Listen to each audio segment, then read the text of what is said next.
ప్రార్థన కృష్ణ సత్య గారికి ప్రభుత్వ వందనాలండి. ఈ సమయం వరకు కూడా మనందరినీ ఈ సాయంకాల సమయంలో శ్రేణ సహవాస కూడికలోనికి మనందరినీ కూడా చేర్చుకొని ఆయన ఘనమైన నామాన్ని ఘనపరిచే భాగ్యం మనందరికి అనుగ్రహించిన మహాగొడవైన దేవునికి కృతజ్ఞతాస్తుతులు చెల్లించుకుంటున్నాను. అలాగే రోజు మీ అందరికీ కూడా ప్రతి ఒక్కరికి పేరు పేరు ప్రభు పేరుగా వందనాలు తెలియజేస్తాను. అందరికీ వందనాలండి. ఒకసారి 15వ వచనం 1వ అధ్యాయం 15వ వచనం ఒకసారి చదువుతాను.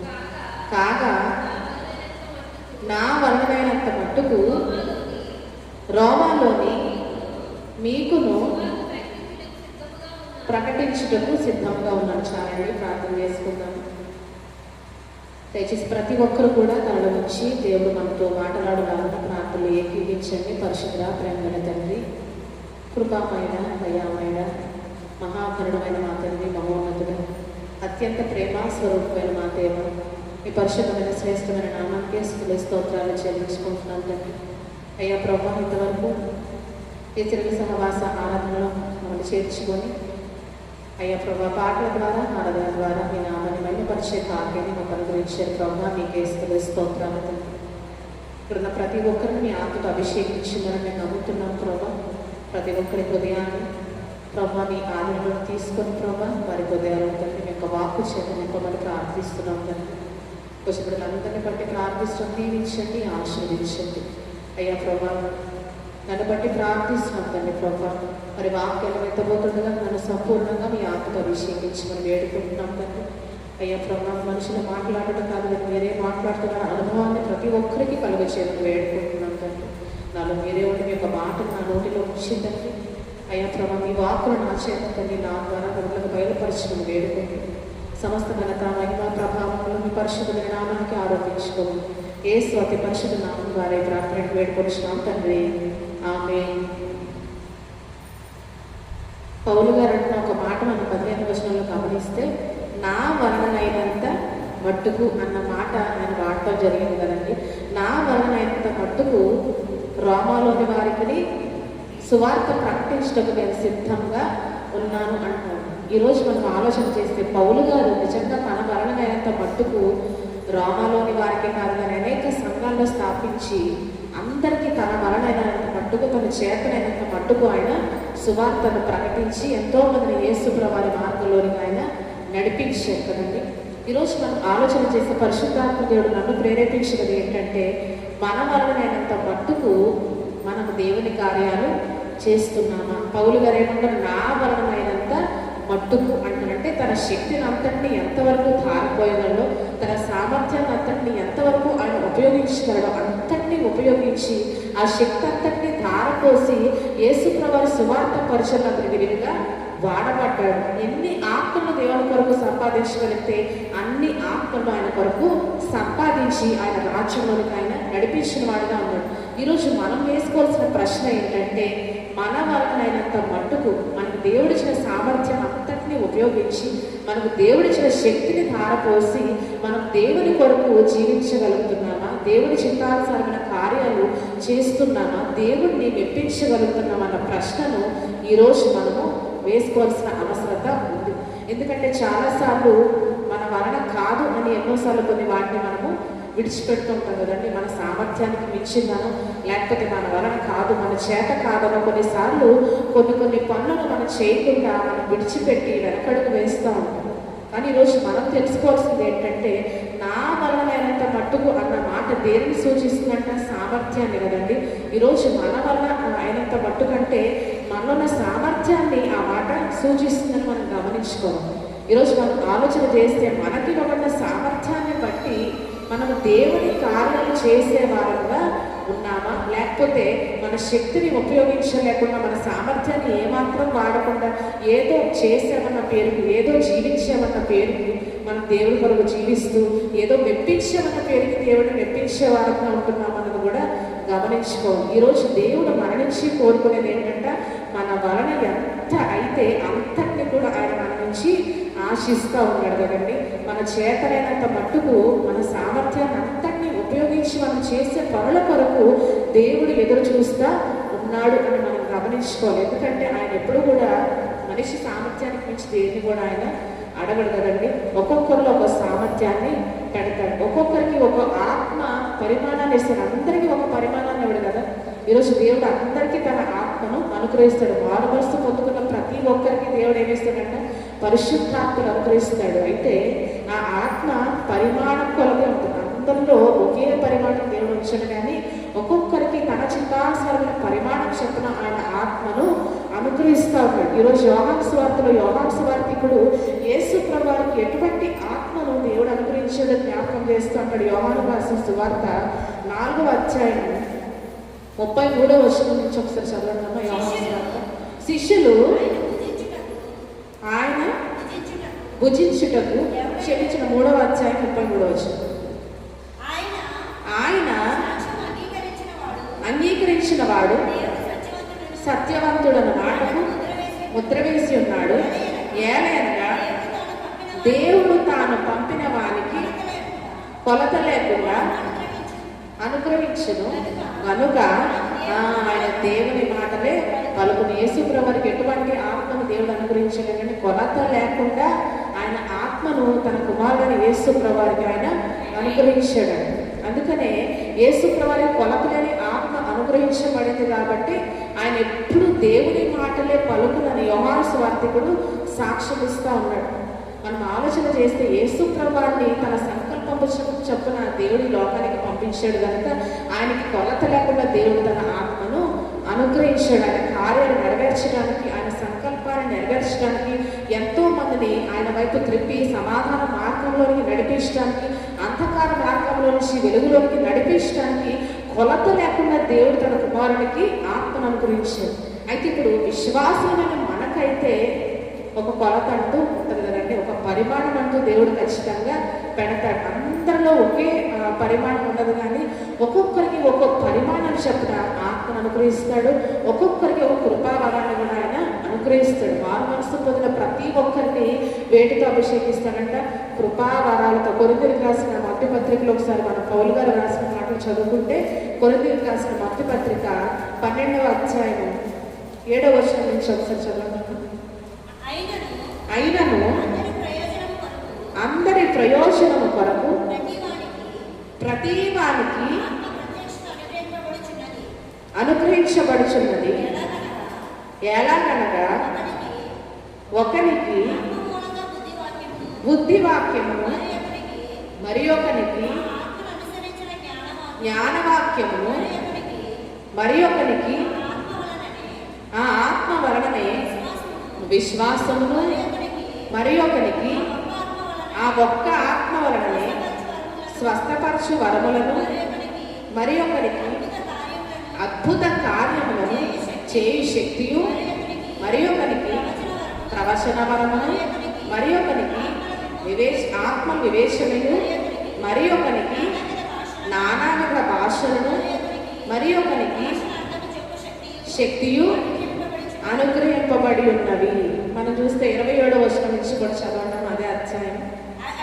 అటువలే క్రీస్తు యొక్క శరీరమయుని వేరువేరుగా అవయవములై ఉన్నారు, మరియు సంఘములో మొదట కొందరిని అపోస్తలుగాను, పిమ్మట కొందరిని ప్రవక్తలుగాను, పిమ్మట కొందరిని బోధకులుగాను, అటు పిమ్మట కొందరిని చేయువారుగాను, తరువాత కొందరిని కృపావరములు గలవారిని గాను, కొందరిని చేయువారిని గాను, కొందరిని చేయువారిని గాను, కొందరిని నానా భాషలు మాట్లాడువారిని గాను నియమించను. చాలా ఇక్కడ కృపావరం నానా విధాలుగా చెప్తూ ఎవరెవరిని అంటే ఎంతమందిని ఎన్ని వరాలతో దేవుడు అభిషేకించగలడో ఇక్కడ పౌలు గారు చాలా స్పష్టంగా మనకి జ్ఞాపకం చేస్తారు కదండి. ఇక్కడ మనం చూస్తే విశ్వాసం కూడా ఏంటంట కృపావరం అని కూడా పౌలు గారు జ్ఞాపకం చేసిన, అంటే కొందరిని ప్రవక్తలుగా, అపోస్తలుగా, ఉపకారాలు చేసేవారిని కూడా దేవుడు కృపావరాలతో అభిషేకిస్తాడని పౌలు గారు ఎంతో గొప్ప మర్మాన్ని మనకు తెలియజేస్తూ ఉన్నారు. ఈరోజు ప్రతి ఒక్కరికి, అంటే ఆయన శరీరంలో అవయవములుగా చేర్చబడిన ప్రతి ఒక్కరికి దేవుడు ఏమిస్తాడంట? కృపావరాన్ని ఖచ్చితంగా ఆయన అనుగ్రహిస్తాడు కదండి. ఊరికే అవయవాలుగా తన శరీరంలో ఆయన చేర్చుకోడు, కానీ అవయవంగా చేర్చబడిన దినము నుంచి మనకి కృపావరాన్ని దేవుడు అనుగ్రహిస్తాడని వాక్యం స్పష్టంగా తెలియచేస్తాం. కాబట్టి ఈరోజు మనలో ఉన్న బలం ఏంటో, మనకి ఎంత ఆత్మ పరిమాణం ఇవ్వబడిందో, మనకి ఎంత సామర్థ్యం ఇవ్వబడిందో గ్రహించుకొని మన వలనైనంత మట్టు మనం ఏం చేయాలంటే వాటిని ఉపయోగించుకుంటూ దేవుని కొరకు మనము గొప్ప గొప్ప కార్యాలు చేయవలసిన బద్ధులమై ఉన్నాం. కానీ ఈరోజు మనలో ఉన్న వాటిని మనం గ్రహించుకొని మనం ఏం చేస్తున్నామంటే మన ప్రక్క వారిని ఏం చేస్తున్నామంటే మనము విమర్శించే వారంగా ఉంటా ఉన్నాం కదండి. అంటే వారిని దేవుడు ఏర్పరచుకున్నాడా, వారి ద్వారానే దేవుడు కార్యాలు చేస్తాడా, వారినే దేవుడు ఎన్నుకున్నాడా, ప్రేమించాడు అనుకుంటూ ఇతరులను విమర్శించుకుంటూ మనలో కృపావరమేంటో గ్రహించకుండా మన వల్లనైనంత మట్టుకు మనం దేవుడి కొరకు కార్యాలు చేయకుండా సమయాన్ని ఏం చేస్తున్నామంట దుర్వినియోగం చేస్తున్నాం. కానీ పౌలు గారు ఎటువైపు చూడలేదు, కానీ ముందు తనకంటే ఏర్పరచబడిన 11 మంది అపోస్తులను కూడా చూడలేదు, కానీ అతను ఏమంటాడంటే నా వల్లనైనంత మట్టుకు మాత్రము నేను సువార్త ప్రకటించటకు సిద్ధముగా ఉన్నాను అంటాడు. హల్లెలూయా. ఈరోజు మన ప్రక్క వారిని ఎవ్వరూ మనం చూడకూడదు, కానీ మనం ఏం చేయాలంటే మన వలన ఎంత అయితే, మన చేతన ఎంత అయితే దాని అంతటిని, ఆ సామర్థ్యాన్ని అంతటిని ఉపయోగించి దేవుని కొరకు మనము పని చేయాలి, దేవుని సంతోషపరచాలి, దేవుని ఎల్లప్పుడూ మెప్పించడానికి మనం ఏం చేయాలంటే ప్రయత్నం చేయాలి. కానీ ఇతరులను విమర్శిస్తూ మనం ఈరోజు సమయాన్ని దుర్వినియోగం చేసుకునే వారంగా ఉన్నాం. శిష్యులు కూడా అదే రీతిగా ఏం చేసుకుంటున్నారంట, ఈ విషయాన్ని గ్రహించకుండా మార్గమధ్యంలో యేసు ప్రభువు ఉండగానే నేను గొప్ప అంటే నేను గొప్ప అని చెప్పి ఎవరు గొప్పవారు అని చెప్పి వారు వివాదాన్ని తర్కించుకుంటూ మార్గంలో వారు సమయాన్ని దుర్వినియోగం చేయటం మనము చూస్తాం. అప్పుడు యేసు ప్రభువు వారికి బోధించి ఎంతో చక్కటి మాటలు వివరించడం కూడా మనము చూస్తాం. అయితే ఈరోజు మనము దేవుణ్ణి మెప్పించాలనుకుంటే అసలు మనుషులు విమర్శ చేయవలసిన అవసరం మనకి లేదు కదండి. మనుషులు మెప్పు పొందాలనుకుంటే ఇతర మనుషులతో మనం పోల్చి చూసుకోవచ్చేమో, కానీ దేవుణ్ణి మెప్పించాలని ఒక తాపత్రయం మన హృదయాల్లో ఉంటే అసలు మనుషుల్ని చూస్తూ మనము కాలాన్ని వెళ్ళబుచ్చవలసిన అవసరత ఏమాత్రం కూడా లేదు. ఎందుకంటే అందరికీ ఆయన సమానమైన ప్రాముఖ్యతను తన శరీరంలో ఇస్తూ ఉంటాడు. అందుకనే కొరింథీయులకు రాసిన ఇదే పత్రికలో ఇదే అధ్యాయంలో మనం ఒకసారి 16వ వచనం ఒకసారి చదువుతాం. 12వ అధ్యాయం 16వ వచనం. మరియు నేను కన్నుకాను కనుక శరీరంలోని దానిని కానని చెవి చెప్పినంత మాత్రమున శరీరములోనిది కాకపోలేదు. శరీరమంతయు కన్నైతే వినుట ఎక్కడా, అంతయు వినుట అయితే వాసన చూచుట ఎక్కడా. అయితే దేవుడు అవయవములలో ప్రతి దానిని తన చిత్త ప్రకారం శరీరములో నుంచెను. అవన్నీ ఒక్క అవయవమైతే శరీరం ఎక్కడ, అవయవములు అనేకములైనను శరీరం ఒక్కటే కనుక కన్ను చేతితో అక్కర్లేదని చెప్పజాలదు, తల పాదములతో అక్కరలేదని చెప్పజాలదు. అంతేగాక శరీరం యొక్క అవయవములలో ఏవి మరి బలహీనములుగా కనబడనో అవి మరి అవశ్యం. ఇక్కడ చూడండి, మనం చూస్తే అంతే చూచుటైతే వినుట ఎక్కడ అని చెప్పి, అంటే ఏ అవయవానికి ఇవ్వబడిన ప్రాముఖ్యతని ఆ అవయవాన్ని గురించి పౌలు గారు ఇక్కడ స్పష్టంగా వర్ణిస్తూ ఉన్నారు. అంటే దేవుడు పక్షపాతి కారణ విషయం మనందరికీ కూడా తెలుసు కదండి. ఆయన తెలుసుకున్న వారందరికీ ఆయన సమానమైన ప్రాముఖ్యతనిచ్చే దేవుడుగా ఉన్నాడు కదండి. వేరువేరు కృపావరాలతో అభిషేకించవచ్చు, వేరువేరు పరిమాణాలతో ఆత్మను అనుగ్రహించవచ్చు, కానీ అందరికీ ఆయన ఏమిస్తున్నట్టు సమానమైన ప్రాముఖ్యతను మాత్రమే ఇస్తా ఉన్నాడు. కాబట్టి ఈరోజు మనం దేవుణ్ణి మెప్పించాలన్న ఆశ మనకుంటే ఇతర మనుషులు చూసి మనం విమర్శిస్తూ కూర్చోవలసిన పని ఎంత మాత్రం కూడా లేదు. శిష్యులకి 11 మంది శిష్యులు ఇస్కరియోతులుగా ఇస్తే అందరికీ దేవుడు ఎక్కడ ఇవ్వాల్సిన ప్రాముఖ్యత యేసు ప్రభువు అక్కడ ఇచ్చారు కదండి. ఎవరిని కూడా ఆయన ప్రక్కన పెట్టలేదు, కానీ అందరినీ ఆయన ఆత్మతో అభిషేకించాడు, అందరికీ దెయ్యాలు వెళ్ళగొట్టే శక్తినిచ్చాడు, అందరికీ స్వస్థపరిచే వరాన్ని కూడా ఆయన అనుగ్రహించాడు. అందరినీ తన పరిశుద్ధ విలువగా వాడుకున్నాడు. బూది గంతముల వరకు వారిని ఆయన వ్యాపింపజేశాడు. ఈరోజు మనం చూస్తే అందరికీ సమానమైన ప్రాముఖ్యత ఒక శిష్యులకి మాత్రమే కాదు కానీ, ఆయన ఏర్పరుచుకున్న వారు మాత్రమే కాదు కానీ, విశ్వాసుల జాబితాలో చేరిన వారికి కూడా ఆయన సమానమైన ప్రాముఖ్యత తన సేవకులతో పాటు ఇస్తున్నాడని మనము గమనించుకోవాలి. అందుకని శిష్యులు కూడా యేసు ప్రభు వారు అల్ప విశ్వాసులారా అని సంబోధిస్తూ మనము చూస్తాం. ఎందుకంటే ఎవరైనా ముందు దేవుని ఎదుట ఎవరంట? విశ్వాసి కదండి. ఈరోజు ఎవరైనా దేవుని ఎదుట ముందు ఎవరంటే విశ్వాసి. విశ్వాసి అంటే దేవుని యందు విశ్వాసం ఉంచిన వాడు, యేసు ప్రభు వారి నామమందు విశ్వాసం ఉంచిన వారే విశ్వాసం. అందుకనే శిష్యులు కూడా అక్కడ దూరంలో తుఫాను రేగినప్పుడు వారు భయపడిన సమయంలో యేసు ప్రభు వారు ఏమని సంబోధించారు? నా శిష్యులారా అనేది కదండి, అల్ప విశ్వాసులారా అని సంబోధించారు. అప్పటికే యేసు ప్రభు వారికి ఏమని పేరు పెట్టారంట? అపోస్తలులని పేరు పెట్టేశారు. కొండకి తనకి ఇష్టమైన వారిని పిలుచుకొని వారందరికీ అపోస్తలులను నామకరణం చేసినట్టు లూకాసు వార్తకులు స్పష్టంగా జ్ఞాపకం చేశారు. అయితే అపోస్తలులను పేరు పెట్టినప్పటికీ యేసు ప్రభువు వారిని ఏమని సంబోధిస్తున్నారంట? అల్ప విశ్వాసులారా అంటారు. ఎందుకంటే ప్రతి ఒక్కరూ దేవుని ఎదుట ముందు ఎవరంట? ఆయన నామం యందు విశ్వాసం ఉంచిన వారందరూ కూడా విశ్వాసులే. కాబట్టి అందరికీ దేవుడు సమానమైన ప్రాముఖ్యతను ఇస్తున్నాడని ఖచ్చితంగా మనం ఇక్కడ గమనించుకోవాలి. అందుకని చిన్న బిడ్డలు కూడా యేసు ప్రభు వారి దగ్గరికి తమ తల్లిదండ్రులు తీసుకొని వచ్చినప్పుడు శిష్యులు గద్దిస్తారు. అప్పుడు యేసు ప్రభు వారు ఏం చేస్తారు? శిష్యుని గద్దించి ప్రక్కన పెట్టి ఆ చిన్న బిడ్డను తన యొద్దకు తీసుకొని వారిని ఆశీర్వదించి పంపించడం మనము చూస్తాం.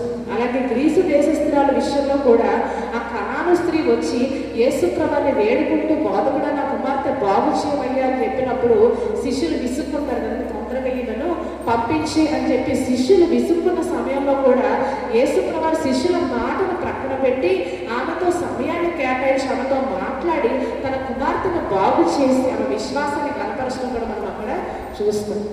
అంటే యేసు ప్రభువు అందరికీ ఏమి ఇచ్చారంటే సమానమైన ప్రాముఖ్యతను ఇచ్చారు. తాను ఏర్పరచుకున్నారు కదా అని శిష్యులని ప్రత్యేకంగా ఆయన ఎంచలేదు, కానీ అందరినీ సమానంగా ఆయన ప్రేమించాడు. అందరితో సమానంగా ఆయన మాట్లాడటానికి ఇష్టపడ్డాడు. సమానంగా వారందరినీ కూడా స్వస్థపరిచి వారి విశ్వాసాన్ని బలపరచడానికి యేసు ప్రభువు ఆయా సమయాల్లో ఆశపడ్డాడు. ఎందుకంటే అందరం ఎవరంటే మనందరం క్రీస్తు శరీరంలో అవయవాలుగా చేర్చబడిన వారమే కనుక దేనికి ఎక్కువ ప్రాముఖ్యత లేదు, దేనికి తక్కువ ప్రాముఖ్యత లేదు. అన్ని దేవుని దృష్టిలో సమానమైన అవయవాలుగా ఉన్నాయి కనుక అందరికీ దేవుడు ఒకే ప్రాముఖ్యతను ఇచ్చాడన్న విషయాన్ని గమనించుకోవాలి. కాబట్టి ఈ విషయాన్ని మనం గమనించినప్పుడు మనం ప్రక్క వారిని చూసి అసూయపడవలసిన అవసరము లేదు. దేవుడు వారిని ఎన్నుకున్నాడేమో అనుకొని మనం చేసేది చేయకుండా వెనకడుగు వేయాల్సిన అవసరం లేదు. కానీ ప్రక్క వారిని చూడకుండా ఈరోజు మనం తీసుకోవాల్సిన నిర్ణయం ఏంటంటే మన వలనైనంత మట్టుకు దేవుణ్ణి మెప్పించడానికి మన సాయశక్తిలో మనము ప్రయత్నించాలి. కానీ ఈ ప్రయత్నం ఎప్పుడు లోపిస్తుందంటే ప్రక్కవాడిని మాత్రమే ఎన్నుకున్నాడు, ప్రక్కవాడిని మాత్రమే చూస్తున్నాడు, ప్రేమిస్తున్నాడు అన్న విషయము, అటువంటి ఆలోచన మన హృదయాల్లో కలిగితే మనం దేవుని కొరకు చేయగలిగింది ఏది కూడా మనము చేయలేము. వేద విధానాలు కూడా తన మరణమైనంత మటుకు ఆమె ఏం చేస్తుందంట? ఆమె 2 కాసులని ఆమె ఆ పెట్టెలో, కానుక పెట్టెలో వేయటం మనం చూస్తాం. ఒకసారి లేఖన భాగాన్ని ఒకసారి మనం చదివితే లూకా రాసిన సువార్త 21వ అధ్యాయం 1వ వచనం ఒకసారి చదవమన్నా. లూకా రాసిన సువార్త 21వ అధ్యాయం. కానుక పెట్టెలో తమ కానుకలను వేయించిన ధనవంతులను పారజూచెను. ఒక బీద విధవరాలు 2 కాసులు అందులో వేయించుండగా చూచి ఈ బీద విధవరాలు వేసనని చెప్పుచున్నాం. చాలా ఇక్కడ మనం చూస్తే యేసు ప్రభువు ఫస్ట్ ఎవరిని గమనించారంటే కానుకలను వేసిన ధనవంతులను ఆయన పారచూసినట్టు, పరిశీలించినట్టు మనం చూస్తాం. తర్వాత బీద విధవరాలు 2 కాసులు వేస్తున్న సమయంలో కూడా యేసు ప్రభువు ఆమెను పరిశీలించడము చూస్తాం. అదే మనుషులైతే ఏం చేస్తారు? ముందు ధనవంతులు వేసిన తర్వాత పేద విధవరాలు అనేది వచ్చిందనుకోండి, పేద విధవరాలు వేసే కానుకను ఎవరు కూడా పట్టించుకోరు. ఎందుకంటే ధనవంతులు వేసినంత ఈమె ఎలాగో వేయలేదు, ఈమె దగ్గర ఏమీ ఉండదు కాబట్టి ఈమె వేసే కానుకలు చూడటం కూడా అనవసరమని పేద విధవరాలను ఎవరో కూడా మనుషులైతే గమనించరు. కానీ యేసు ప్రభువు ఏం చేస్తున్నారంటే ధనవంతులు వేసిన కానుకల్ని ఏ రీతిగా అయితే పరిశీలించారో పేద విధవరాలు వేసిన కానుకలు కూడా ఆయన అంతే సమానంగా పరిశీలించారు. హల్లెలూయా. అంటే అందరినీ ఆయన ఒకే రీతిగా పరిశీలిస్తున్నాడని మనం గమనించుకోలేదు. ఎందుకంటే పేద విధవాలు ఏం చేసిందంటే తన జీవన భక్తియు వేసినని యేసుప్రభువారు సాక్ష్యం ఇచ్చారు. అంటే తన వలనైనంత మట్టుకు, తన చేతనైనంత మట్టుకు తను ఎంతైతే ఆ పూట యేసుప్రభువారికి కానుకగా ఇవ్వగలదో అంతా కూడా ఆ కానుక పెట్టెలో వేసిన తరుణాన్ని యేసుప్రభువారు గమనించి ఆమెను కనపరిచారు కదంటే. ఎందుకు కనపరిచారంటే తన వలనైనంత మట్టుకు ఆమె ఆ కానుకను యేసుప్రభువారి కొరకు సమర్పించింది కాబట్టి, దేవుని కొరకు ఇచ్చింది కాబట్టి యేసుప్రభువారు ఆమెను కనపరిచి అక్కడ మాట్లాడటం మనం చూస్తున్నాం. ఈరోజు మనుషుల వంటి వాడు కాదు కదండి మన దేవుడు. అందుకని ధనవంతుల తర్వాత పేద విధవరాలు వచ్చినప్పుడు కూడా అంతే జాగ్రత్తగా ఆయన పరిశీలన చేసిన. మనుషులైతే అట్టి పరిశీలన చేయలేకపోవచ్చు. కాబట్టి ఈరోజు మనం తెలుసుకోవాల్సింది ఏంటంటే దేవుడు అందరినీ సమానంగా పరిశీలిస్తున్నాడు. అందరూ తమ చేతనైనంత మట్టుకు, తమ వలనైనంత మట్టుకు దేవుని కొరకు ఎంతగా పనిచేస్తున్నారో కూడా ఆయన చూస్తూ పరిశీలిస్తూ ఉన్నాడు. కాబట్టి మన పనిని పరీక్షించే దేవునికి మనం లెక్క చెప్పాలి కనుక మనం ఏం చేయాలంట, మన శక్తి లోపము లేకుండా మనము ఖచ్చితంగా దేవుని కొరకు పనిచేయడానికి, దేవుని చిత్తానుసరమైన మార్గంలో నడవటానికి మన సాయ శక్తిలో మనము ప్రయత్నించాలి. కాబట్టి ఈరోజు మనం గమనించుకుంటే దేవుడు పేద విధానాలు చూస్తాడు. అలాగే మనల్ని కూడా మన వలనైనంత మట్టుకు ఈరోజు చేస్తున్నామా లేదా అని కూడా చూస్తున్నాడు. ఎందుకంటే మనం కొన్నిసార్లు సంజాయిషాలు చెప్తాం కదండి, నా వలన కాదు అని. కానీ మన వలన అవుతుందో లేదో మనకంటే బాగా దేవుడికి చాలా స్పష్టంగా తెలుసు. మనకి సామర్థ్యం ఉందో లేదో మనకంటే బాగా దేవుడికి స్పష్టంగా తెలుసు. కాబట్టి మనం సంజాయిషాలు చెప్పిన నమ్మటానికి మనుషుడు కాదు కదండి ఆయన కదా. ఇశ్రాయేలుకు ఆధారం అవ్వవాడు ఎవరు కాదంట, నరుడు కానే కాడు. కాబట్టి నా వలన కాదు ప్రభా, ఈ పని నేను చేయలేను అని చెప్తే నమ్మటానికి ఆయన మానవుడు కాదు. కాబట్టి మన వలనైనంత మట్టుకు దేవుని కొరకు ఈరోజు మనం ఏం చేస్తున్నాం అన్నది కూడా గమనించుకోవాలి. ఈరోజు మనుషులతో పోల్చుకుంటే దేవుని కొరకు ఏమీ చేయకుండా ఇక్కడే మనము నిలబడిపోతాం. కయ్యను ఎవరితో పోల్చుకున్నాడంట, హేబేలుతో పోల్చుకున్నాడు. వాస్తవానికి దేవుడు ఇద్దరిని కూడా ఏమాత్రం కూడా పోల్చి చూడలేదు. వాస్తవానికి దేవుడు ఇద్దరిని వేరువేరుగానే చూస్తాడు. ఇద్దరు అర్పణల్ని ఆయన వేరువేరుగానే పరిగణించాడు. కయ్యను తన వలనైనంత మట్టుకు తెచ్చాడా లేదా, హేబేలు తన వలనైనంత మట్టుకు తెచ్చాడా లేదా అని గమనించాడు. కానీ ఇద్దరి అర్పణలు ఏమాత్రం కూడా దేవుడు పోల్చి చూడలేదు. కానీ కయ్యను ఏమని భావించాడంట, నాకంటే దేవుడు తమ్ముడినే ఎక్కువగా ప్రేమించాడు, నాకంటే తమ్ముడిని ఎక్కువగా ఏర్పరుచుకున్నాడు కాబట్టి అతనిని అర్పణను లక్ష్య పెట్టి నా అర్పణ దేవుడు త్రోసివేశాడని హేబేలు మీద పగ పెంచుకొని హేబేలును చంపటానికి కూడా అతడు తెగించాడు. కానీ వాస్తవానికి దేవుడు ఇద్దరి అర్పణను ఏమాత్రం కూడా పోల్చి చూడలేదు కదండి. కయ్యను భూమిని సేద్యపరిచేవాడుగా ఉన్నాడు, హేబేలు గొర్రెల కాపరిగా ఉన్నాడు. అయితే హేబేలు తన వలనైనంత మట్టుకు దేవునికి శ్రేష్టమైన తెచ్చాడు కాబట్టి అతని అర్పణను దేవుడు స్వీకరించాడు. కయ్యను తన సామర్థ్యం వలన దేవుడికి అర్పణను అర్పించలేదు కాబట్టి అతని అర్పణను దేవుడు ఏం చేశాడంట, త్రోసివేశాడు. కాబట్టి ఈరోజు మనం పోల్చి చూసుకోవాల్సిన పని లేదు. కానీ దేవుడు కొన్నిసార్లు నన్నెందుకు తృణీకరిస్తున్నాడు, నన్నెందుకు త్రోసివేస్తున్నాడు, నన్నెందుకు చూడట్లేదని మనం కొన్నిసార్లు అనుకుంటూ ఇతరుల మీద అసూయ పడుతూ ఉంటాం. కానీ అసలు నా వలనైనంత మట్టుకు దేవుడికి నేను ఏమి చేశానన్న ప్రశ్న మనం చాలాసార్లు వేసుకోవడంలో విఫలమవుతాం. కయ్యను అందులోనే విఫలమయ్యాడు కదండి. నాకంటే హేబేలు ఎక్కువగా ప్రేమించాడన్న ఆలోచనతో, దురాలోచనతో హేబేలుని చంపాడే కానీ అసలు నా వలనైనంత మట్టుకు నేను దేవుని కొరకు అర్పణను చెల్లించన్న ప్రశ్న కయ్యను వేసుకోలేదండి. ఈరోజు పరిశుద్ధాత్మ దేవుడు మాట్లాడుతూ ఉన్నాడు, మన వలనైనంత మట్టుకు మనం ఇవ్వకుండా దేవుని ప్రేమను, దేవుని కనికరాన్ని కొన్నిసార్లు మనము కోరుకుంటున్నామేమో, దేవుని మెప్పును మనం కొన్నిసార్లు కోరుకుంటున్నామేమో గమనించుకోవాలి. దేవుని మెప్పు ఎప్పుడు వస్తుందంటే మన వలనైనంత మట్టుకు మన సామర్థ్యం కొలది దేవుని కొరకు ఏదైనా కార్యం చేసినప్పుడు దేవుని మెప్పును ఖచ్చితంగా మనము పొందుకుంటాం. మనుషులైతే వాళ్ళు మెచ్చుకోకపోవచ్చు కానీ దేవుడు యథార్థ హృదయంతో ఆయన కొరకు ఏది చేసినా ఆయన మనల్ని అభినందించేవాడు. వేద విధవాన్ని అభినందించాడు. కేవలం 2 కాసులే వేసినప్పటికీ తన వలనైనంత మట్టుకు ధారపోస్తుంది కనుక అందరిలోనూ యేసుప్రభువు ఆమెను కనపరచడానికి ఏమాత్రం కూడా సంకోచించలేదంట. ధనవంతులందరూ అక్కడే ఉన్నారు. ధనవంతులందరినీ ఆయన పాలించడం. మనుషులైతే ఆలోచిస్తారని కదండి ఒక వేద విధానాన్ని కొనియాడటానికి. కానీ యేసుప్రభువు ఏం చేయలేదంట, ఏ మాత్రం కూడా సంకోచించకుండా ధనవంతులందరినీ పక్కన పెట్టి తన వలనైనంత మట్టుకు యేసుప్రభువు తన కానుకను ధారపోసిన పేద విధవరాల్ని ఆయన ఎంతగానో కనపరిచారు. కాబట్టి ఈరోజు మనం ఒకవేళ మనుషులు చూసి అసూయపడుతూ, మనుషులు చూసి విమర్శ చేసుకుంటూ, మనం చేయగలిగిన కార్యాలు దేవుడి కొరకు ఎన్నోసార్లు చేయకుండా వెనకడుగు వేస్తున్నాం. ఒకవేళ నేను ఎంత చేసినా దేవుడు చూడడు, నేను ఎంత చేసినా దేవుడు అభినందించడు, నేను ఎంత చేసినా దేవుడు మెచ్చుకోవడానికి కొన్నిసార్లు కొన్ని పనులు మనం చేయకుండా ఏం చేస్తామంట, వెనకడుగు వేస్తాం. ఎన్నో సమయాల్లో అపవాది మనల్ని వెనకడుగులు వేయిస్తుంది. ఎందుకంటే నీ వలన నేనెంత మట్టుకు నువ్వు ఎంత చేసినా దేవుడు నిన్ను మెచ్చుకోడు, దేవుడు నిన్ను అభినందించడు, దేవుడు నిన్ను చూడడు అని చెప్పి అపవాది మనకు అబద్ధాలు చెప్తాడు. కానీ మనం చేసే ప్రతి చిన్న కార్యాన్ని కూడా ఆయన చూసే దేవుడుగా ఉన్నాడు కదండి. మనల్ని అభినందించే దేవుడుగా, మనల్ని మెచ్చుకునే దేవుడుగా ఆయన ఉన్నాడన్న విషయాన్ని ఖచ్చితంగా మనం గమనించాలి ఈరోజు. కానీ ఈరోజు మనము ఇంతవరకు సంజాయిషులు చెప్తాం కదా, ఈరోజు ఏ విషయంలోనైనా ఇంత సహనం నేనుగా చూపించలేను అనుకుంటాం కదా. కావాలంటే మనం ఇంకా సహించగలం, కానీ కొన్నిసార్లు ఏమంటాం, ఇంకా నేను సహించలేను, ఇంకా నేను ఓర్చుకోలేను, ఇంకా నేను ప్రార్థన చేయలేను, ఇంకా నేను ఆ శక్తిని చూపించలేను, ఇంకా నేను వాటిని ప్రేమించలేనని చెప్పి మన వలనైనంత కూడా మనం చేయకుండా, మన సామర్థ్యాన్ని ఉపయోగించి మనం ఏది చేయకుండా మనం ఖాళీగా దుర్వినియోగం చేయడానికి సమయాన్ని ఇష్టపడతా ఉంటాం. కానీ ఈరోజు మనం తెలుసుకోవాల్సిన విషయం ఏంటంటే, మనం చేయగలిగినంత ప్రతి విషయంలోనూ చేస్తున్నామా, సహనం ఎంతైతే చూపించాలో అంతగా కొన్ని విషయాల్లో సహనం చూపిస్తున్నాం, అది కూడా దేవుని కార్యమే, అది కూడా దేవుడు మెచ్చుకోదగిన కార్యమే. ఎంతైతే ప్రార్థన చేయాలో కొన్ని సమయాల్లో అంతగా మనం ప్రార్థన చేస్తున్నామా, మన వలనైనంత మట్టుకు మనం ఏం చేయాలంట, ప్రార్థన చేయాలి.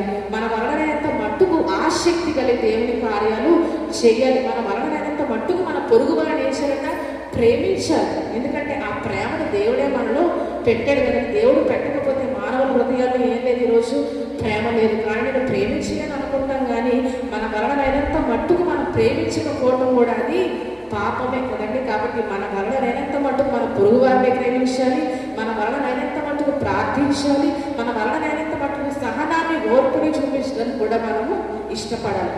కాబట్టి ఈరోజు ఇవన్నీ కూడా మన వలనైనంత మట్టు మనం చేయలేకపోతున్నట్లయితే ఈరోజు మనం అందరం ఎక్కడున్నామంట, వెనకడుగు వేసి పాపంలోని మనము జీవిస్తూ ఉన్నాం. అది దేవుడు మెచ్చుకునే దగ్గర కార్యం ఏమాత్రం కూడా కానే కాదు.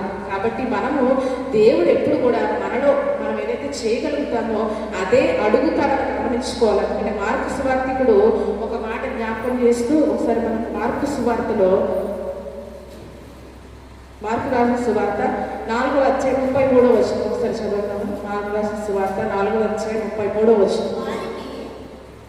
వారికి శక్తి కలిగిన కొలది ఇలాంటి అనేకమైన ఉపమానములను చెప్పి బోధించండి. ఎప్పటి వరకు ఆయన వాక్యాన్ని బోధించినట్టు యేసుప్రభువారు వారికి వినుటకు శక్తి కలిగిన కొలది మాత్రమే యేసుప్రభువారు వారికి బోధించడానికి ఇష్టపడ్డారు. అంతసేపు కూడా వారు వినుటకు ఎంతైతే శక్తి కలదో యేసుప్రభువారికి అంతా కూడా తెలుసు కదండి. ఎందుకంటే ఆయన మనల్ని గర్భంలోనే, తల్లి గర్భంలోనే మనల్ని నిర్మించిన వాడు, సృజించిన వాడు కనుక మనకు సామర్థ్యం ఎంతో కూడా ఆయనకు స్పష్టంగా తెలుసు. నేను వినలేని ప్రభు అంటే దేవుడు నమ్మడు కదండి. నేను ఇక వినలేనంటే దేవుడు ఎప్పుడు కూడా నమ్మడు. నేను ఇక వాక్యం వినలేను, ఇంతకు మించి నేను వినలేనని చెప్తే నమ్మటానికి ఇంత నేను చెప్పినట్టుగా ఆయన మానవుడు కాదు. వారి వినుటకు శక్తి కలిగిన కొరకు ఆయన ఏం చేస్తారంటే వారికి ఉపమానాలు చేస్తూ వాక్యాన్ని బోధిస్తూనే ఉన్నారంట. యేసుప్రభువారు అయితే అలయకుండా వాక్యాన్ని బోధించడానికి ఇష్టపడ్డారు. అయితే ఎప్పటి వరకు చెప్పారంట, వారికి వినుటకు శక్తి కలిగిన కొలది మాత్రమే ఆయన చెప్పటానికి, బోధించడానికి ఆయన ఇష్టపడ్డారు. కాబట్టి ఈరోజు మనలో లేని దేవుడు ఎప్పుడు కూడా అడగడు, ఆశించడు. కానీ మన వలనైనంత ఎంత మనం చేయగలుగుతామో దానిని మాత్రం ఆయన ఆశించే దేవుడుగా ఉన్నాడు. ఎంత సహనం చూపించగలమో అంతవరకే ఆయన ఆశిస్తూ ఉన్నాడు. ఎంత ప్రార్థన చేయగలమో అంతే ఆయన ఆశిస్తూ ఉన్నాడు. ఎందుకంటే మనకి ఇవ్వబడిన ఆత్మ యొక్క పరిమాణం దేవుడికి స్పష్టంగా తెలుసు. కాబట్టి అంతగా ప్రార్థన చేస్తున్నావా లేదా అని దేవుడు పరిశీలిస్తాడు. అంతగా సహనం చూపిస్తున్నావా లేదా ఆయన పరిగణిస్తాడు. అంతగా ప్రేమిస్తున్నావా లేదా అని కూడా ఆయన పరిశీలిస్తాడు. ఇవన్నీ కూడా మన వలనైనంత మట్టుకు మనం చేయలేకపోతే వాటన్నిటిని కూడా ఆయన పరిగణలోనికి తీసుకునే దేవుడుగా ఉన్నాడు. ఎందుకంటే ఎంత శక్తి మనకుందో ఈరోజు దేవునికి స్పష్టంగా తెలుసు. కాబట్టి ఈ విషయాన్ని మనం ఖచ్చితంగా గమనించుకొని మనము కార్యాల్లో వెనకడుగులు వేసేవారంగా ఉండకుండా, ఇతరులతో పోల్చి చూసుకొని కయ్యను వల్లే పాపము చేసేవారంగా ఉండకుండా, మనకు దేవుడు అనుగ్రహించిన సామర్థ్యం కొలది మన పౌలు గారు ఏం చేయాలంట, మన వలనైనంత మట్టుకు మనము దేవుణ్ణి మెప్పించడానికి ఎల్లప్పుడూ కూడా ప్రయత్నం చేసే వారంగా ఉండాలి. రూతు నయోమిల గురించి మనం ఒకసారి ఆలోచన చేస్తే, రూతు తన చేతనైనంత మట్టుకు నయోమిని ప్రేమించిందంట కదండి. వాస్తవానికి ఆ సమయంలో నయోమిని విడిచిపెట్టకపోవటం అనేది అది సాధారణమైన విషయము కాదు. ఎందుకంటే వార్త కూడా నయోమిని ముద్దు పెట్టుకొని తన మార్గంలో ఆమె వెనుదిరిగి వెళ్ళిపోయింది. ఆ సమయంలో రూతు ఒక్కతే నయోమిని అంటిపెట్టుకొని నయోమితో వెళ్ళడం అనేది, ఆ నిర్ణయం తీసుకోవడం అనేది ఎంతో సవాలుతో కూడుకున్న విషయం అయినప్పటికీ తన చేత అయినంత మట్టుకు తన అత్తయ్య నయోమిని ప్రేమించడానికి ఆమె ఇష్టపడింది. నయోమి కూడా మనం చూస్తే తన వలనైనంత మేలు ఎవరు చేసిందంట, రూతు పట్ల చేసి. ఆమె ఏమంటుంది నయోమి రూతు గ్రంథంలో 3వ అధ్యాయం ఒకసారి 1వ వచనం చదవండి. రూతు గ్రంథం, ఆమె అత్తయ్య నయోమి, నా కుమారి నీకు మేలు కలుగునట్లు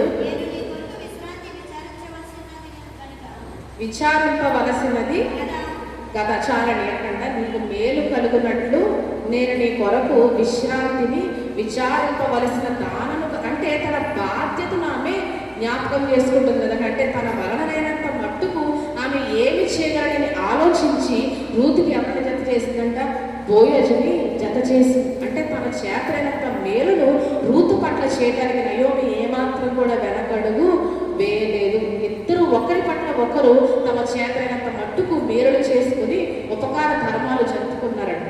వాస్తవానికి నయోమికి అవసరం లేదు కదండి. రూతు నా జీవితాన్ని చక్కబెడుతున్న నా అత్త అయిన నయోమితో వెళితే నాకు వివాహాన్ని చేసి నా జీవితాన్ని చక్కపరుస్తున్న ఆలోచనతో రూతు ఆమె వెంట వెళ్ళలేదు. కానీ నయోమి యొక్క ప్రేమను కనుగొని, నయోమి యొక్క దేవుడు నిజమైన దేవుడిని కనుగొని నయోమి వెంట వెళ్ళడానికి ఇష్టపడింది. కానీ నయోమి ఏం చేసిందంట, అసలు నా చేతనైనంత మట్టుకు నేనేమి చేయగలను రూతు కొరకు, ఆమె ఆనందం కొరకు, ఆమె సంతోషం కొరకు, నా వలనైనంత మట్టుకు నేనేమి చేయగలను ఆలోచించి ఆమెకు భోజనం జత చేయడానికి నయోమి నిర్ణయం తీసుకున్నాడు. అంటే ఒకరి పట్ల ఒకరు వారు ఎంతగా అయితే ప్రేమించగలరో అంతగా వారు ప్రేమించుకొని, ఎంతగా అయితే మేలు చేయగలరో అంత మేలు ఒకరి పట్ల ఒకరు చేసుకోవటం మనం చూస్తాం.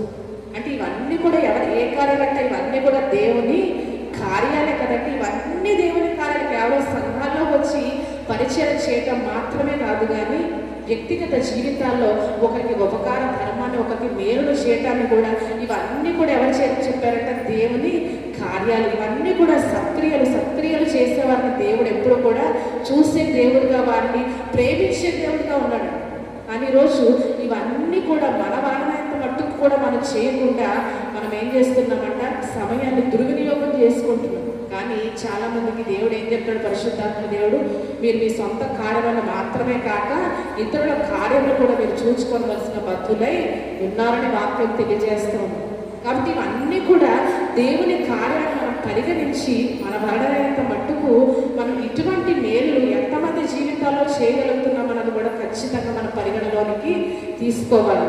ఎలాగో రూతు నాతో వచ్చింది కదా, వృద్ధాప్యంలో నాకు తోడుగా ఉంటుందని నయోమి జీవితాన్ని వెళ్ళబోచడానికి ఇష్టపడలేదు. కానీ ఖచ్చితంగా యుక్త సమయంలో ఒక యుక్తమైన నిర్ణయాన్ని తీసుకొని తన కోడలైన రూతు జీవితాన్ని ఆమె నిలవబెట్టిందంట. తాను తీసుకున్న నిర్ణయము యేసుప్రభువారి వంశావళిలో రూతును చేర్చింది. అంటే ఎంతటి మేలు నయోమి తన కోడలైన రూతు పట్ల తలపెట్టిందో కదండి. అవన్నీ కూడా దేవుడు అభినందించిన కార్యాలే. వారు తమ చేతనైనంత మట్టుకు చేశారు. మనం పరిశీలించుకుంటే ఈరోజు రూతు నయోమిలతో స్త్రీలమైన మనము పరిశీలించుకుంటే మన వలనైనంత మట్టుకు ఎంతవరకు మనము ఈ విధంగా చేస్తున్నామన్నది మనం గమనించుకుంటే కొన్నిసార్లు అనుకుంటాము అసలు మనం ఏమి కూడా చేయట్లేదు అనిపిస్తుంది అండి. ఎందుకంటే మన వల్ల ఇంకా చాలా అయినా కొన్నిసార్లు అంతగా మనము రీచ్ అవ్వలేకపోతున్నాం, అంతగా చేయలేకపోతున్నాము. నిజంగా పరిశీలన వేసుకుంటే అసలు నా వలన ఎంత మట్టుకు నేను నిజంగా చేయలేదు అన్న ఆలోచన ఖచ్చితంగా మనకి కలుగుతుంది. ఎందుకంటే మనం చాలాసార్లు ఏం చేస్తున్నాం, నా వలన కాదు అని చెప్పే మనం వెనకడుగు వేస్తుంది. కానీ ఈరోజు నా వలన ఎంత అవుతుందో అంతవరకు కూడా మనం చేయాలని పరిశుద్ధాత్మ దేవుడు మనల్ని హెచ్చరిస్తూ ఉన్నాడు. పౌలు గారు కూడా ఒక సువార్త ప్రకటన ప్రకటించడమే కాదు కానీ నా వలనైనంత మట్టుకు సువార్త ప్రకటించడానికి నేను సిద్ధంగా ఉన్నానని చెప్తూ అంత మాత్రమే కాదు కానీ దేవుడి చిత్తానుసారం ప్రతి పనిని తన చేత అయినంత మట్టుకు అతడు చేశాడంట. అందుకనే మనం చూస్తే యెరూషలేములోని యూదులకి అవసరత కలిగినప్పుడు అతడు కొంత సొమ్మును సేకరించి అపోస్తల కార్యాల గ్రంథంలో 11వ అధ్యాయము, అపోస్తల కార్యాల గ్రంథం 11వ అధ్యాయం 29వ వచనం. అపోస్తల కార్యాల గ్రంథం. అప్పుడు శిష్యులలో ప్రతి వాడును తన శక్తి కొలది యూదయలో కాపురమున్న సహోదరులకు సహాయము పంపుటకు నిశ్చయించుకొనెను. అలాగు చేసి బర్నబా సౌలు అను వారి చేత పెద్దల యొద్దకు దానిని పంపిణీ. మనం చూసే సౌలు సువార్త ప్రకటించడం అనే భారమే కాదు కానీ యెరూషలేములోని యూదులకు అక్కర కలిగినప్పుడు అంత్యోక్యలో విశ్వాసం ఏం చేశారంట, తమ వలనైనంత మట్టుకు వారికి సహాయం చేయడానికి, వారి కొరతను తీర్చడానికి, వారి కనీస అవసరతలు తీర్చడానికి, కొంత సొమ్మును పంపించడానికి ఈ అంత్యోక్యలోని విశ్వాసులు ఇష్టపడ్డారు. మొదట అంత్యోక్యలోని శిష్యులు ఏమనబడ్డారంట, క్రైస్తవులు అనబడ్డారని కూడా వీరు సాక్ష్యం పొందుకున్నారు. అందుకనే క్రైస్తవులకు తగినట్టుగా తమ వలనైనంత మట్టుకు వారు ఏం చేశారంట, తమ సాటి సహోదరులకు వారు ధనాన్ని పంపించడానికి ఇష్టపడ్డారు. దీని కొరకు వారు ఎవరిని ఏర్పరచుకున్నారంట, బర్నబా సౌలు కూడా నిజంగా సువార్త ప్రకటించడమే కాదు కానీ దేవుని కొరకు అన్ని కార్యాలను తను ఏదైతే చేయగలడో, తన సామర్థ్యం ఎంతవరకు ఉందో వాటన్నిటిని ఉపయోగించి దేవుని కొరకు అనేకమైన కార్యాలు చేయడానికి పౌలు గారు తన జీవితం అంతా కూడా కృషి చేశారనే విషయం ఇక్కడ మనకు స్పష్టంగా అర్థమవుతుంది. ధనాన్ని నేను ఎందుకు తీసుకెళ్ళాలని అనుకోలేదు కదా, నా పని ఏంటి సువార్త పని, ఈ ధనాన్ని తీసుకెళ్లే పని నాది కదా అనుకోలేదు. కానీ ఏం చేశారంట, దేవుని కొరకు తన వలనైనంత మట్టుకు ఏది చేయగలడో అన్నింటినీ కూడా చేయడానికి అతడు ఎల్లప్పుడూ ఇష్టపడ్డాడు. హల్లెలూయా. రోజు మన వలన మనం ఏం చేస్తున్నాం అన్నది గమనించుకుని నా పని కాదు. కొన్నిసార్లు మనం అనుకుంటాం కదా ఇది నా పని కాదు. ఎన్నోసార్లు అప్పదేమంటాడు, నీ పని కాదు, నువ్వు చేయడానికి వీల్లేదు అంటాడు. ఎందుకంటే దేవుని కొరకు మనం ఏదైనా చేయడానికి వాడు ఇష్టపడ్డాడు కాబట్టి ఇది నా పని కాదని కొన్నిసార్లు మనం ఎన్నో సందర్భాల్లో అనుకుంటాం. కానీ పౌలు గారు ఏమనుకోలేదంట, ఇది నా పని కాదు అనుకోలేదు కానీ దేవుని పని అనగా భావించి ఆ సొమ్ముని వారికి ఇవ్వడానికి కూడా అతడు వెళ్ళటానికి ఇష్టపడ్డాడు. అంటే తన వలన అవుతుంది కాబట్టి అది చేయడానికి ఇష్టపడ్డాడు. అంటే ఈరోజు నా వలన మన వలన ఏదైతే చేయగలుగుతున్నామో, మన సామర్థ్యాన్ని ఉపయోగించి ఎంతవరకైతే మనం దేవుని కొరకు జీవించగలుగుతున్నామో, ఆయన మెప్పించగలుగుతున్నామో వాటన్నిటినీ చేయడానికి ఈరోజు మనం నిర్ణయం తీసుకున్నామా లేదా అన్నది కూడా గమనించుకో. తన వలనైనంత మట్టుకు పౌలు గారు ఏం చేశారంట, దేవుని కొరకు జీవించారు, ప్రార్థించారు. తన వలనైనంత మట్టుకు సంఘ విశ్వాసాన్ని బలపరిచారు, హెచ్చరించారు, ఖండించారు, తప్పులు దిద్దారు. తన వలనైనంత మట్టుకు శ్రమలు అనుభవించారు. తన వలనైనంత మట్టుకు ఆయన సహనాన్ని, ఓర్పుని చూపించాల్సిన సమయంలో ఆ సహనాన్ని, ఓర్పుని చూపించి క్రీస్తు పరిచయం ఆయన తుదముట్టించారు.